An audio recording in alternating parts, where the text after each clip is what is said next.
Welcome to Shweta கிச்சனுங்க. நம்ம இன்றைக்கி பார்க்க போகிறது சூப்பரான ஒரு சுவையான ஒரு ஏலக்காய் டீங்க. நேற்றெல்லாம் இனிய புத்தாண்டுக்கு நான் ரொம்ப வேலை செஞ்சு டயர்டாகிட்டோம். அதனால் இன்றைக்கி ஏலக்காய் டீ போட்டு டீ குடிக்கணும்னு ஆசைங்க. அதனால் நீ ஏலக்காய் டீ போடுறோங்க, சரிங்களா? பால் 1 டம்ளர் பால், சரிங்களா?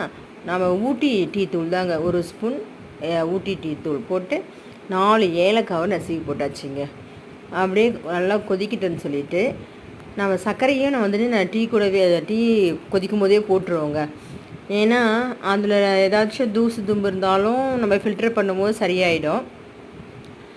அப்புறம் சர்க்கரை கொஞ்சம் கொதிச்சாலே அந்த டேஸ்ட்டே வேறு மாதிரி இருக்குங்க. அதுக்காக தாங்க நான் சர்க்கரையை கூடவே போட்டுருவேன். போட்டு நல்லா கொதிக்கிட்டுன்னு நம்ம ஃபில்டர் பண்ணி அதோட ஈவினிங் ஸ்நாக்ஸ் பிஸ்கெட்டு, மேரி பிஸ்கெட்டு தொட்டு சாப்பிட போகிறேங்க. யாருக்கெல்லாம் ரொம்ப இந்த மாதிரி டீ போட்டு பிஸ்கட் தொட்டு சாப்பிட பிடிக்கும்னு சொல்லுங்கள், கமெண்டில் சொல்லுங்கள்.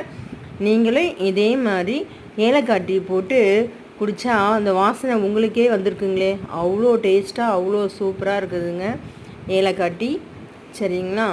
நம்ம டீ டீ தூளை பொறுத்து அப்படின்னு கிடையாது. பால் கொஞ்சம் நல்லா திக்காக காயணும். அப்புறம் நம்ம டீ தூள் திட்டமாக போடணும். சர்க்கரை கூடவே போடணும். ஒரு ஏலக்காய் நசுக்கி போட்டுக்கலாம், சரிங்களா? ஏலக்காய் பிடிக்காதுங்க, இஞ்சி நசுக்கி போட்டுக்கோங்க, ஓகேங்களா? இந்த மாதிரி ஈவினிங்கில் டீயில் இந்த மாதிரி மேரி பிஸ்கெட் வச்சு தொட்டு சாப்பிட்டா சூப்பராக அருமையாக இருக்குங்க. பாருங்கள், இந்த ஏலக்காய் வாசனை உங்கள் வீட்டுக்கே வந்திருக்கும்னு நினைக்கிறேன். சூப்பராக இருக்குங்களா? சுவையாக இருக்குது பாருங்கள். நீங்களும் இந்த மாதிரி ஈவினிங் டைமில் இந்த மாதிரி டீ போட்டு ஒரு நாளைக்கு குடிச்சு பாருங்கள். நீங்கள் ஒவ்வொரு முறையும் இதே மாதிரி தான் குடிப்பீங்க, சரிங்களா? இந்த வீடியோ பிடிச்சிருந்தால் லைக் பண்ணுங்கள், ஷேர் பண்ணுங்கள், கமெண்ட் பண்ணுங்கள், சப்ஸ்கிரைப் பண்ணுங்கள். நம்ம சேனலை இவ்வளோ சப்ஸ்கிரைப் பண்ணாதவங்க சப்ஸ்கிரைப் பண்ணிக்கோங்க ஃப்ரெண்ட்ஸ். பாய், தேங்க்யூ.